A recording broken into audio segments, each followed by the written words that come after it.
Molly.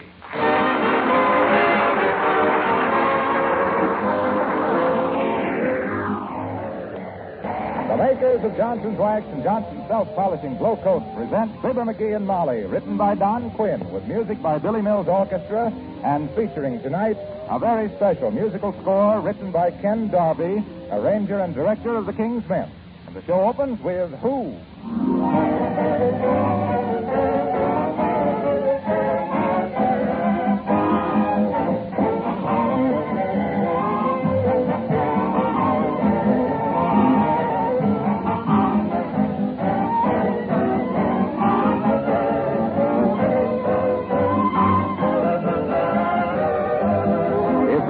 Instrument like a thermometer for measuring increased activity and hustle and bustle around the house, it would certainly kick over the traces in this week before Christmas. What with shopping and cooking and tree trimming and being an air raid warden besides, there's certainly lots to be done. But in spite of how busy you are, you still want your home to look its best for the holidays. Have you ever stopped to think how useful wax is at such a time? Truth is, if your floors, furniture, and woodwork have been regularly protected with genuine Johnson's Wax, that special holiday cleaning can be done in short order. A quick dusting and polishing, a touch-up with wax where needed, and your rooms are glowing with mellow beauty, ready for the visits of your family and friends. For over 50 years, Johnson's Wax has helped brighten homes at the Christmas season.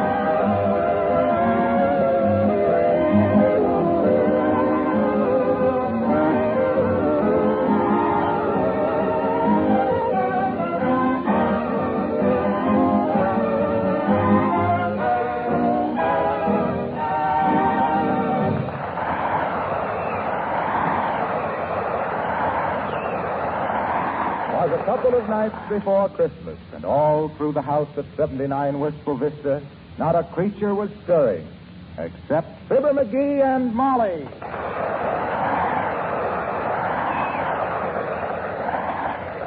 McGee, I don't like to seem repetitious, but hadn't you better get your Christmas shopping done? Oh, Christmas shopping. Every year the same thing. Makes me sick. Yes, I know, dearie. We go through this every year. What do you mean? You howl and scowl, and then the day before Christmas, the spirit hits you like a baseball bat. And you do everything but grow a beard and climb down chimneys. Oh, gee whiz. Christmas is getting too commercial. It's getting so... Sure. We ought to have rubber stamps made for this whole conversation. What you mean again? Well, every year you say Christmas is getting too commercial, and every year I have to scold you for spending too much. Who, me? I just spend what I have to get by, that's all. I go along with the mob. It ain't any beautiful Yuletide thoughts with me, baby. Oh, go on. No tinsel snow gets in my eyes. If I spend any dough, it's just because it's the easiest way out. Now, listen, McGee, you're a fraud. You're a phony. Why, you're so scared somebody will find out you're sentimental, you act like a dead-end kid. Sentimental, my clavicle. The whole thing is a lot of tapioca. I wouldn't give a half-hearted hootin' hat and sack if I never saw it. What you got there? This is the mail that came this morning. It's mostly just Christmas cards. Let me see them. You wouldn't be interested. They're just the same old Christmas malarkey. What do you mean, malarkey? Don't you realize people have gone to a lot of time and trouble to... Was there any other mail? Just a couple of bills. Incidentally, what's this item on the Bontown bill for one mama doll, $8.50? Mama doll? Now, listen, don't try to look so innocent. Not that I mind your playing with dolls, if they're made out of plaster. But you certainly didn't buy this one for me, did you? No, I bought that for the little girl across the street. Oh, I think that's very sweet. It was not sweet. I'm giving it to the little pest as a bribe to stay out of my life. Oh. It's strange how much she annoys you, isn't it? I never saw such a little nuisance. Always butting in where she ain't wanted. I know. You hate her so much that last year you gave her a $2 Valentine. You gave her a white rabbit for Easter. Well, Took her to the circus twice. Spent 3 days fixing her tricycle, and you did card tricks through her bedroom window when she had the mumps. Well, that don't mean I like her, does it? Doesn't it? No. That was an old Valentine that had been kicking around here for years. I gave her that rabbit because I thought it would annoy her old man. I fixed her tricycle so she could go someplace else besides around here. And I took her to the circus because they always give kids better seats than they do grown-ups, and I was taking advantage of her helpless condition to practice my card tricks. And she never caught on. Thought I was doing it all for her. Come off it, dear. You're not fooling anybody. I ain't trying to fool anybody. All I'm saying is that Christmas has lost its meaning. It's got so people don't... Come in. Hello, Mom. Hiya, Skimp. Well, if it ain't Billy Mills, the poor man's Toscanini. Hello, Mr. Mills. Come on in, William, my boy. Hang your hat on a hickory limb and don't go near the piano. What's confusing with the music, kid? Just stopped in to wish you a Merry Christmas. Ah, Merry Christmas, blah. What's merry about it? Walk your wedgies off in the slush to find a lot of junk for a few mugs that won't appreciate it. Hanging a ton of gewgaws on a pine tree that look better in the woods. Scratch your hands all up on a handful of holly to hang in the window so you can stick yourself in the eye with it when you look out to watch the mailman breaking his back with a sack full of silly Christmas cards. Merry Christmas, blah. And a Happy New Year.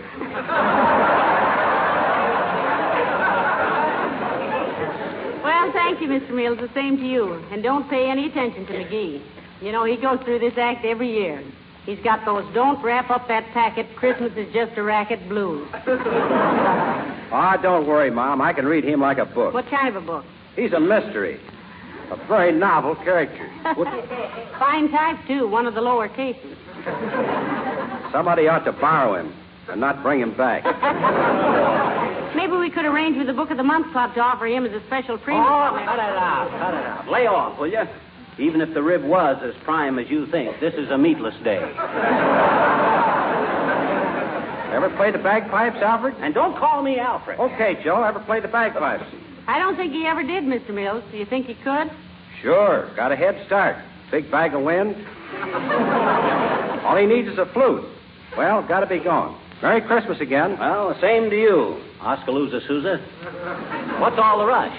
Oh, I got to drop in to see my mother-in-law. She's AWOL. Oh, you mean absent without leave? No, a welder out at Lockheed. Isn't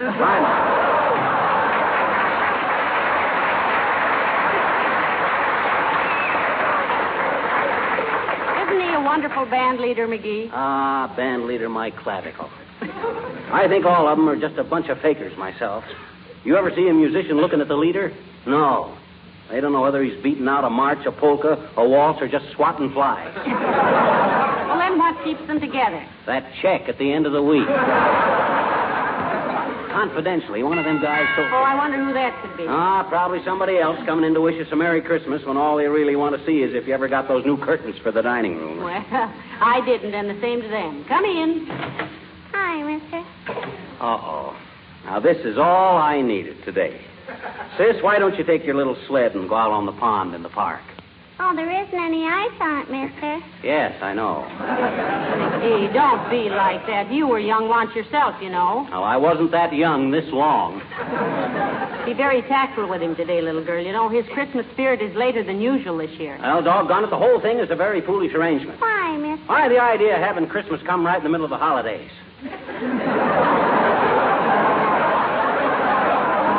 The new right when everybody is their busiest. It's ridiculous. Look, mister, I got business to see you about. Oh, yeah? Do you like to hear children sing Christmas carols? Oh, sis, there's nothing I love more than to have a little group of childish voices stand outside my window and blap their melodious little brains. Particularly if I ain't home that night. Oh, gee, mister, I got my whole gang outside, and they're awful anxious to sing you a Christmas carol, and I told them... Well, I don't like to hear Christmas carols butchered by a bunch of kids. How can anybody sing good standing hip deep in a snowdrift with a muffler over their face, wondering how many fingers and toes they'll have left when they get home, if they ever do? Oh, maybe you're still mad on account of last year. Are you, mister? Are you? No, I'm not. That has nothing to do with it. What's this? What happened last year that I don't know about? Oh, nothing. She's Well, us kids were going around singing Christmas carols. Now, never mind, sis. That's ancient And history. Mr. McGee came Now, out... never mind. Give the kid a cookie, Molly. Imagine she's kind of hungry. Hey, sis? Oh, gee, thanks, mister. Anyway, Mr. McGee came out while we were... Sis, I told you nobody was interested. Now, let's just drop the whole subject. What kind of a cookie you want? Any kind, thanks. And a glass of milk. Well, I'll see if I can do it. Now, listen, what happened with the Christmas carols, dear? And Mr. McGee came running out of the house. Now, you cut that out, sis. And he wanted to sing with us, us, only when we heard him sing, we didn't want him to, and he followed us all over town. And, gee, we couldn't get rid of him, and he kept trying to sing, and people threw things at us, and all it was awful.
On Cinderella's foot, it fit just dandy.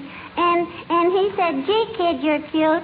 How'd you like to be a princess?" And she said, "Oh, boy," and write testimonials for cold cream. And they got married and lived happy ever after. You want to hear another one, Mr. Well, once upon a time... No.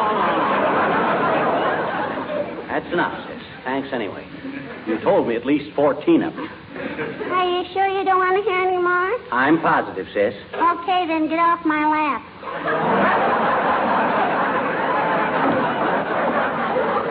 Well, heavenly days, McGee. What are you trying to do, crush the child? No, she wanted to pretend I was her little boy and tell me some stories. Now I know why they call them Grimm's fairy tales. That's the grimmest half hour I ever spent in my life. Gee, I thought it was fun. No, you did. Well, personally, I'd rather lie down with a good book under my head and go to sleep. Can't you two think up any more games to play?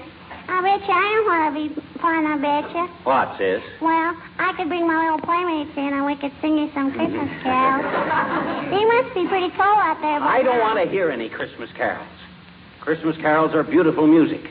And to hear your little mob of half-pint hepcats slaughter them would ruin my day. The very thought of those kindergarten contraltos drives me to drink. Get me some root beer, will you, Molly? Yeah, me too. Hey, mister, let's play star, shall we? How do you play that? Well, first you give me, maybe about $3 and change, huh? Give you $3? Hey, what is this? First you eat 2 dozen cookies, and then you want to borrow $3. You trying to put the bite on the hand that feeds you? Oh, gee, it's lots of fun, mister. First we post a lot of ceilings. I don't want to buy a ceiling. We got one. This is different, mister. Us storekeepers have got to post ceiling prices so people won't have to pay too much for stuff, and it keeps the cost of living down a reasonable level, and the prices won't go pig wild. Oh, hog wild. You know your own habits best, mister. Anyway, we got to keep prices from getting out of hand for the merchandise that's getting scarce, so after the war we won't have inflation, you see. Hey, aren't you getting a little out of your depth, sis? What do you know about economics? Oh, my daddy told me. Oh, I see. Yeah. We had a little heart-to-heart talk last night, he and I. Oh, I see. Yeah, he says I'm at the age where I ought to know certain things. Oh, I see. Like not paying 10 cents for a lollipop that's worth only 5 because then I'm bidding against somebody that can only pay 5 cents for a lollipop. Besides, spend an extra nickel, it ought to go toward a war bond, which will help pay for the war and give me a nest chicken afterwards. You mean a nest egg? By that time, it ought to be a chicken.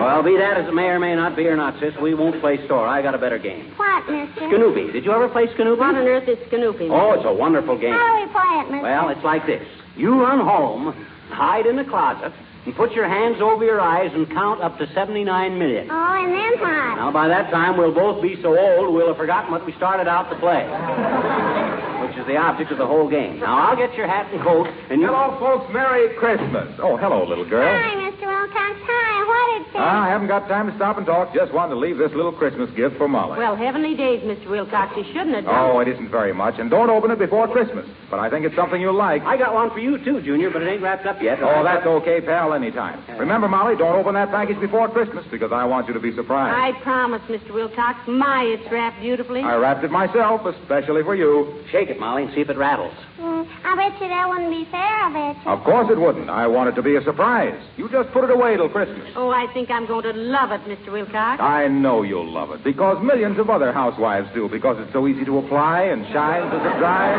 Your beautiful mirror-like polish in 20 minutes or less and saves hours of housework, to say nothing of eliminating old-fashioned floor scrubbing. And, boy, what it does for the looks of your kitchen linoleum is amazing. But I won't say any more. I might give you a hint. Merry Christmas, all of you. Oh, gee.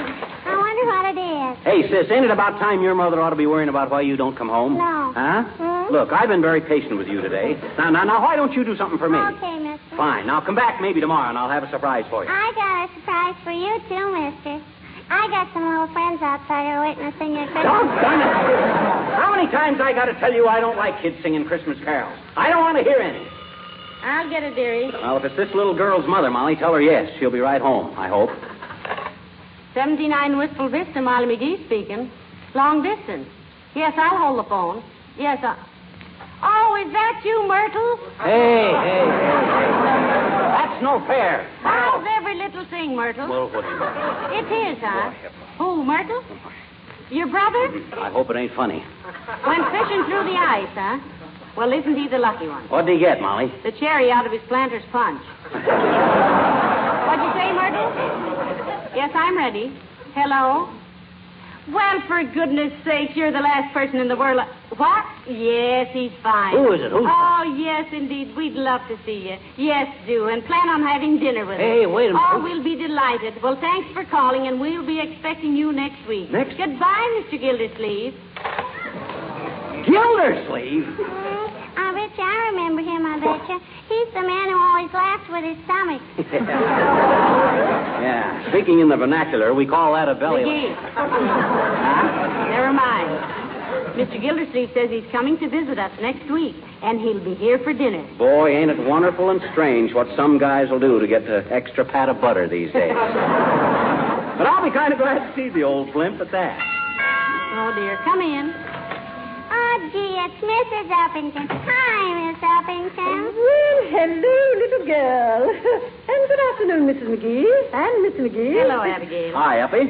Won't you wiggle out of the minx and drape the frame on an orange crate for a spell? Oh, thank you, no, Mr. McGee.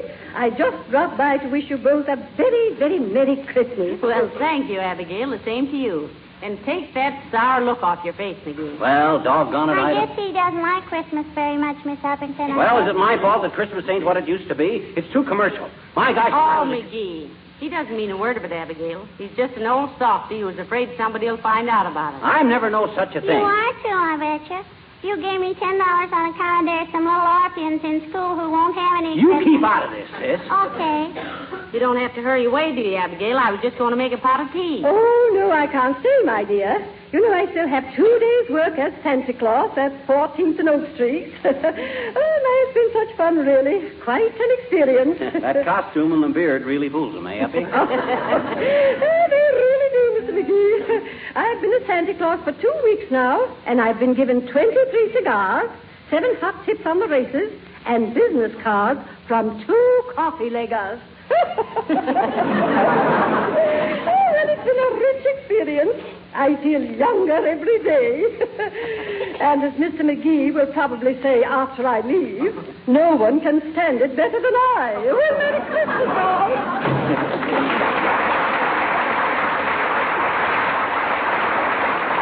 Are you And she might have given me a handful of them cigars people have been giving her. Oh, McGee, there's plenty of cigars in your humidor. Okay, but if she wasn't so stingy, she might have... Hey, why won't he let me and my friend sing a Christmas carol? Why won't he, Miss McGee? Well, frankly, dearie, he'd love it. But he knows himself too well. When he hears those Christmas songs, he goes all mushy inside. Now, look, you pretend he's hurt your feelings and make believe you're going home. Hey, I hope somebody gives me a box of cigars for Christmas because I only... Hey, what goes on here? What are you two whispering about? She says I better go home, mister. Huh? She says you're mad at me because I want to have the kids sing a Christmas carol for me. Oh, now, I ain't mad exactly, sis. I bet you are, I betcha. Well... And, gee, the kids have been out there in that cold all afternoon on account of the... Now, none of that, sis. Now, cut it out. The only reason I didn't want them to sing is well, gee whiz. Oh, it's okay, mister. I know how you feel. Thanks for the cookies and thanks... Hey, don't rush away like this, sis. My gosh. I'll listen to your old Christmas carol if it means that much. No. I just thought... No, you don't like them. I do, too, like them. I only you thought... You don't either like them. I do, too. You don't? I do so. No. Yes. No. Now, look, sis. Here. Take my handkerchief and wipe your nose. Thanks. Now bring in your half-pint glee club and let them do their worst, which I imagine is pretty bad. Oh, they're not bad. They're wonderful. Okay, so they're terrific. Bring them in. All right. Hey, Kenny, Granny, Johnny, Buddy, come on in. My. Well, what handsome little fellas. Hello, boys. Hello, Mrs. McGee.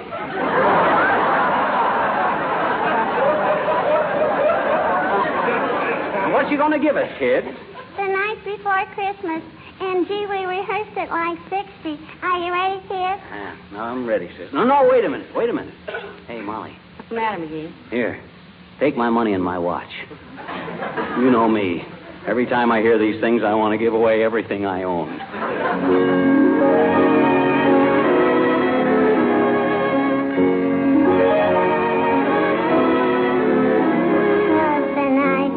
Christmas and all through the house, not a creature was stirring, not even a mouse.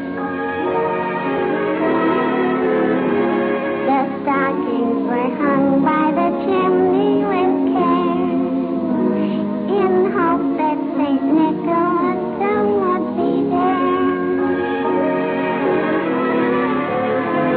The children were nestled all snug in their wee little bed, while visions of sugar plums danced in their wee little heads. Mama in her kerchief and I and my cat had just settled down for a long winter's nap.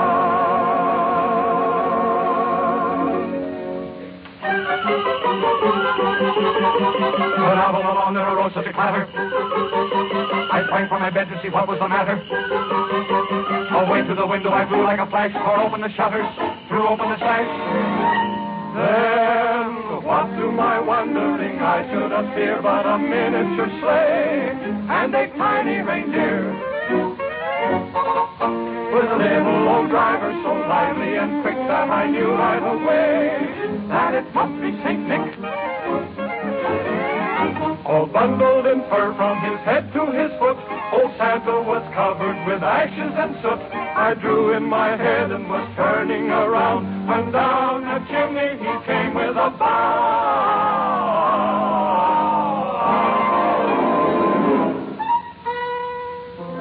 His eyes, how they twinkle. His dimples, how merry. His cheeks were like roses. His nose like a cherry.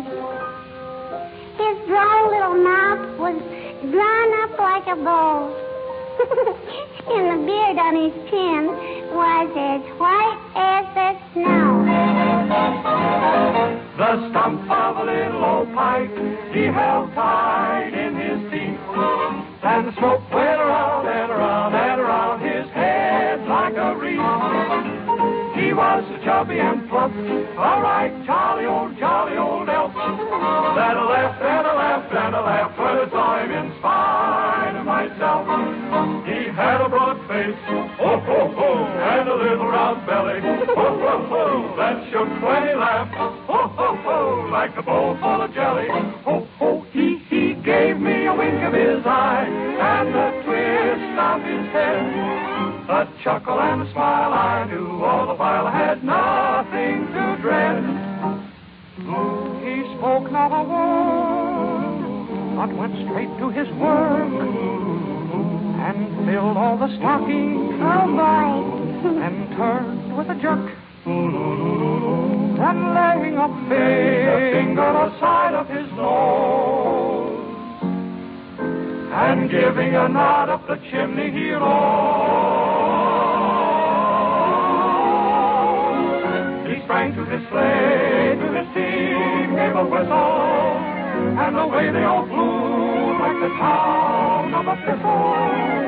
But I heard him exclaim, and he drove outside. Merry Christmas to all, and to all,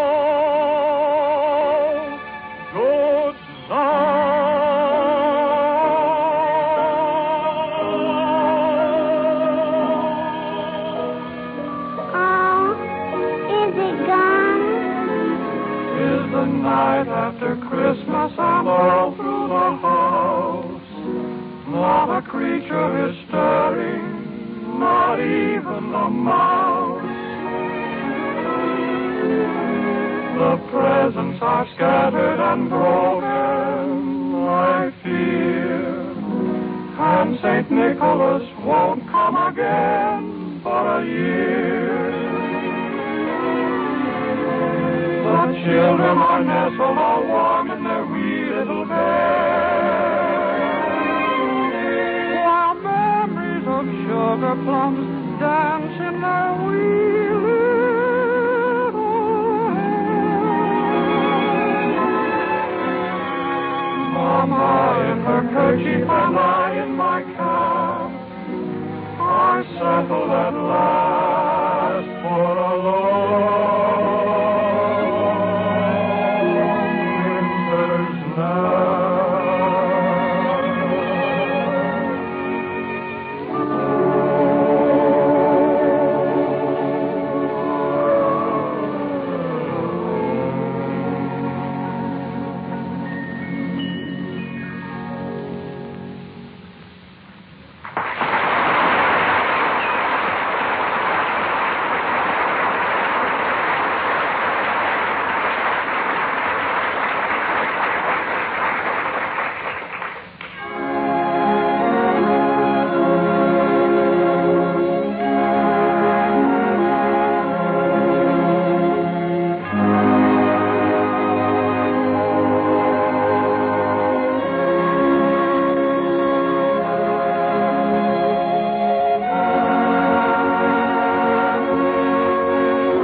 Ladies and gentlemen, even while we wish you a Merry Christmas, we can't help thinking that in many parts of the world, the spirit of goodwill toward men has been made a shame and a mockery.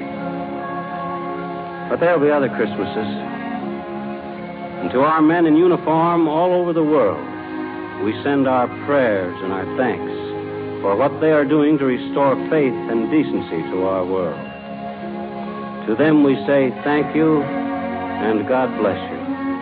And we hope and pray that when next Christmas comes, there will really be peace on earth. Good night. Good night, all.